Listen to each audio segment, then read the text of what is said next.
Imagine a woman who almost never smiles in public. She doesn't give speeches at large rallies. She doesn't lead parades.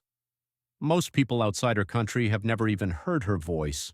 And yet, with a single statement, she can move global markets. She can shake governments. She can increase the risk of nuclear conflict. This woman is Kim Yo-jong, the sister of North Korean leader Kim Jong-un, and according to many analysts, she might be the most dangerous woman in the world. Today we will explore how a quiet girl living under a fake name in Europe became one of the most feared political figures alive. Stay until the end, because her story may reveal who truly runs North Korea and what could happen when Kim Jong-un is no longer there. You're watching Drift, deep dives into the hidden power structures shaping our world. If you enjoy these investigations, consider subscribing. It helps us keep going. Now let's go back to the beginning. To the world, she is Kim Yo-jong. Inside North Korea, she is part of the Mount Paektu bloodline, a family treated almost like gods. But in the 1990s, in Bern, Switzerland, she lived a different life. She was a quiet schoolgirl with a fake identity, attending normal classes like any other kid. Her father was Kim Jong-il, North Korea's second supreme leader. Her mother, Ko Young-hoi, was part of the inner royal circle. The Kim children lived in comfortable apartments abroad. They went to Western schools. They played basketball. They watched Disney movies. Meanwhile, back home, their country suffered through famine. Kim Yo-jong lived between two worlds. In Switzerland, she saw freedom, open media, and supermarkets full of food. In Pyongyang, she returned to a world of portraits, slogans, and total control. No one knows how she processed that contrast. But one thing is certain, when she returned home, she was prepared for power. She later studied computer science at Kim Il-sung University and quietly joined the system that controls what North Koreans see and believe. In North Korea, propaganda is not just messaging, it is the operating system of the state. By the late 2000s, Kim Yo-jong worked inside the propaganda and agitation department of the Workers' Party, the same department her father used to build his personality cult. Her roles grew over time: vice director, then de facto head of propaganda.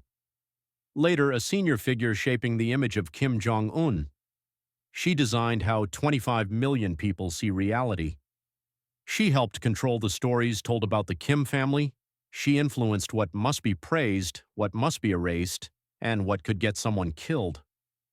After their father's stroke in 2008, Kim Jong-un was prepared as the next leader. As his power grew, her presence beside him became more visible. She carried his documents. She whispered advice. She managed schedules. She stood close, always close enough to reach his ear. In a system where most people are disposable, staying that close for so long means one thing: extreme trust. The world noticed Kim Yo-jong in 2018. North Korea joined the Winter Olympics in South Korea. For the first time since the Korean War, a member of the Kim family crossed the border as an official visitor. It wasn't Kim Jong-un, it wasn't a general, it was his sister. At the opening ceremony, she appeared calm and polite, a slight smile, a soft presence. Media called her a secret diplomatic weapon and even compared her to a princess. She delivered a personal letter from Kim Jong-un to South Korean President Moon Jae-in. Publicly, she seemed shy. Privately, she gave instructions and controlled the choreography. The world realized she was not just a background figure. She was a political actor. After the Olympic charm campaign, her tone changed.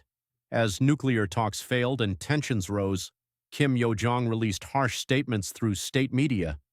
She insulted South Korean officials. She mocked peace efforts as daydreams.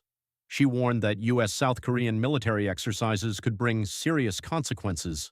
She declared North Korea's nuclear status irreversible. These were not emotional outbursts. They were calculated signals to Washington, Seoul, Tokyo, and sometimes even to Beijing and Moscow. Her words moved missiles, drills, and sanctions. This is why many observers call her dangerous. She has dynastic legitimacy. She controls messaging. She plays a role in nuclear brinkmanship. When she speaks, the world listens.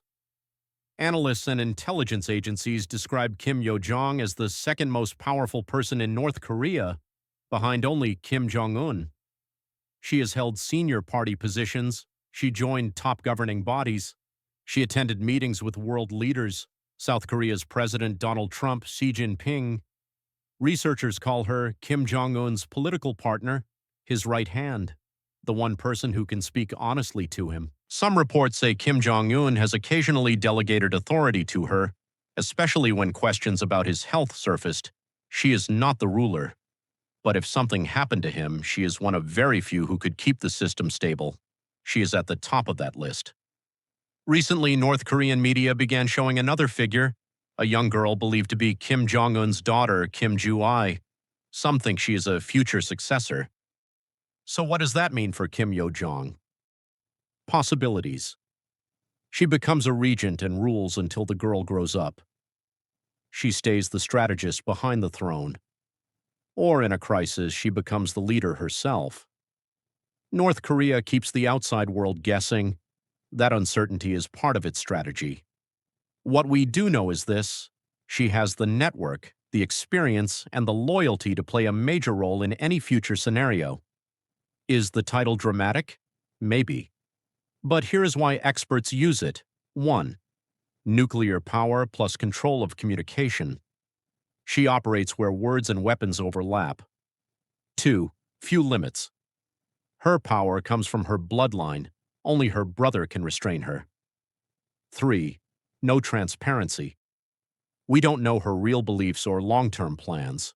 She almost never speaks unscripted. 4. Regime continuity. She helps keep the system alive. Many describe her as disciplined, cold, and ruthless. She is not dangerous because she is a woman. She is dangerous because of the position she holds inside one of the world's most secretive and heavily armed states. Kim Yo-jong's story shows how a dynasty survives in the modern world. It shows how image can matter as much as weapons, and it shows how power can sit with someone who rarely speaks in public. She is both a product of the system and an architect of it. Whether she becomes the next ruler, the power behind the throne, or someone who slowly disappears. Right now, when she speaks, governments pay attention, and that alone makes her one of the most influential, and to many, most dangerous women on Earth. What do you think is her future? Next supreme leader? Shadow regent for the next generation? Or is her influence being overstated? Share your thoughts in the comments. I read everything. If you want more deep dive stories like this, make sure to like the video, subscribe, and hit the bell so you don't miss the next episode. Thanks for watching.